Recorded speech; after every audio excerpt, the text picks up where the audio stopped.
ഈശോമിശിഹായ്ക്ക് സ്തുതിയായിരിക്കട്ടെ. Ave Maria. Lourdes മാതാവിന്റെ തിരുനാള് ഫെബ്രുവരി 11 കേട്ടോ. ലൂർദ് മാതാവിന്റെ തിരുനാളിന്റെ വലിയ ആശംസകൾ അറിയിക്കട്ടെ. Ave Maria. പരിശുദ്ധ കന്യകാമറിയം ബെർണദീത്ത എന്ന് പറയുന്ന ഫ്രാൻസിലെ ലൂർദിലുള്ള പെൺകുട്ടിക്ക് പ്രത്യക്ഷപ്പെട്ടതിന്റെ വാർഷിക തിരുനാളാണ്.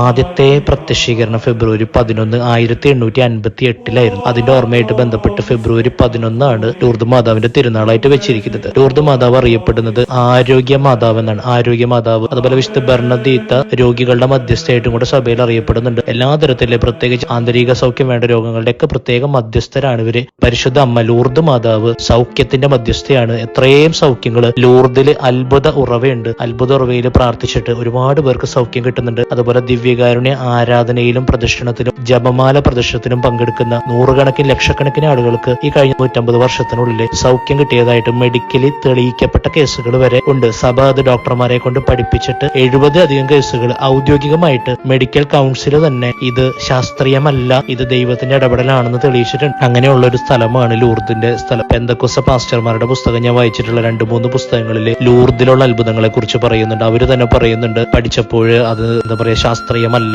അത് ദൈവത്തിന്റെ ഇടപെടലാണെന്ന് പറയുന്നുണ്ട്. ലൂർദ് മാതാവിന്റെ മധ്യസ്ഥം വഴിയിട്ട് ലൂർദിൽ പോയിട്ട് സൗഖ്യം കിട്ടിയ കേസുകൾ, അതായത് കാല് നഷ്ടപ്പെട്ടവർ കാല് വരുന്നത്, കൈ നഷ്ടപ്പെട്ടവർ കൈ വരുന്നത്, അങ്ങനെ ഉൾപ്പെടെ ഒരു രീതിയിലും നടക്കാത്ത അത്ഭുതങ്ങൾ ലൂർദിൽ നടന്നതായിട്ട് പ്രൊട്ടസ്റ്റന്റുകാർ പോലും സാക്ഷ്യപ്പെടുത്തുന്നുണ്ട്. അപ്പൊ ലൂർദിലെ പ്രത്യേക സന്ദേശങ്ങളെ കുറിച്ച് പറയുകയാണെങ്കിൽ പ്രധാനമായിട്ട് ഒന്നാമത്തെ സന്ദേശമായിട്ട് വരുന്നത് ലൂർദിലെ പരിശുദ്ധ അമ്മ ബെർണദീത്തയോട് പറഞ്ഞത്, പുസ്തകത്തിലൊന്നും എഴുതിയെടുക്കണ്ട, നിന്റെ ഹൃദയത്തോട് ഞാൻ സംസാരിക്കട്ടെ, നീ ഒന്നും എഴുതിയെടുക്കണ്ട. അപ്പൊ അതായത് ദൈവത്തിന്റെ ബന്ധം നമ്മുടെ ബുദ്ധിയിൽ ഒതുക്കുന്നതല്ല, ദൈവം നമ്മളിൽ നിന്ന് ഒരു ഹൃദയ ബന്ധമാണ് ആഗ്രഹിക്കുന്നത് എന്നുള്ളതാണ് ആദ്യത്തെ സന്ദേശമായിട്ട് പറയുന്നത്. രണ്ടാമത്, നിനക്ക് 15 ദിവസം അടുപ്പിച്ച് ഇവിടെ വരാൻ ദയ ഉണ്ടാകുമോ എന്ന് ചോദിച്ചു. സാധാരണഗതിയിൽ ബെർണദീത്തിനെ ആരും അത്ര ബഹുമാനിച്ചിട്ടില്ല. പരിശുദ്ധ കന്യാമറിയം വലിയ ബഹുമാനത്തോടെ ആദരവോടെ സംസാരിച്ച, നീ എന്നോട് ദയ കാണിക്കുമോ എന്ന് ചോദിച്ചു. അത് അവളെ വളരെ സ്പർശിച്ചു. അപ്പൊ ദൈവം എല്ലാവരും റെസ്പെക്ട് ചെയ്യുന്നുണ്ട്. വലിപ്പ ചെറുപ്പം നോക്കാതെ നമ്മളുടെ ഒരു സ്വാതന്ത്ര്യം കാത്തു നിൽക്കുന്ന നല്ല ദൈവത്തെയാണ് അവിടെ കാണുന്നത്. മൂന്നാമത് പരിശുദ്ധ കന്യകാമറിയം പറഞ്ഞ കാര്യം, ഈ ലോകത്തിൽ നിനക്ക് ഞാൻ സഹനങ്ങളാണ്, അടുത്ത ലോകത്തിൽ നിനക്ക് സന്തോഷം അനുഗ്രഹവും വാഗ്ദാനം ചെയ്യുന്നു. അതായത് സഹനത്തിലൂടെയാണ് ഈ ലോകത്ത് നമ്മൾ ദൈവത്തിന്റെ കൂടെ മുന്നോട്ട് പോകുന്നത്. നിത്യജീവൻ നമുക്ക് ലഭിക്കുകയും ചെയ്യും. നിത്യജീവനാണ് ദൈവം വാഗ്ദാനം ചെയ്യുന്നത്. സഹനം നമ്മൾ എടുക്കണം. അത് കഴിഞ്ഞ് ബെർണദീത്തയോട് മാർച്ച് 25 ആയപ്പോൾ 1858 മാർച്ച് 25 പരിശുദ്ധ അമ്മ പറഞ്ഞു,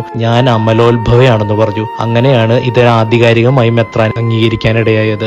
അമലോത്ഭവയാണെന്നുള്ളത് അന്ന് ആർക്കും അറിയണ്ടായിരുന്നില്ല. മാർപ്പാപ്പ പ്രഖ്യാപിച്ചിട്ടേ ഉണ്ടായിരുന്നുള്ളൂ, സാധാരണക്കാർക്ക് അറിയത്തില്ല. അങ്ങനെ തന്നെ ഇത് ആധികാരികമാണെന്ന് തെളിഞ്ഞു. അത് കഴിഞ്ഞ് ഒരുപാട് സൗഖ്യങ്ങൾ ഈ ഉറവയിലുണ്ടായി. അങ്ങനെ ഒരുപാട് അത്ഭുതങ്ങൾ ഉണ്ടായിട്ടുണ്ട്. ലൂർദ് മാതാവിന്റെ വലിയ അനുഗ്രഹങ്ങൾ നമുക്കുണ്ടാവട്ടെ എന്ന് പ്രാർത്ഥിക്കുന്നു. ഹല്ലേലൂയ. Ave Maria.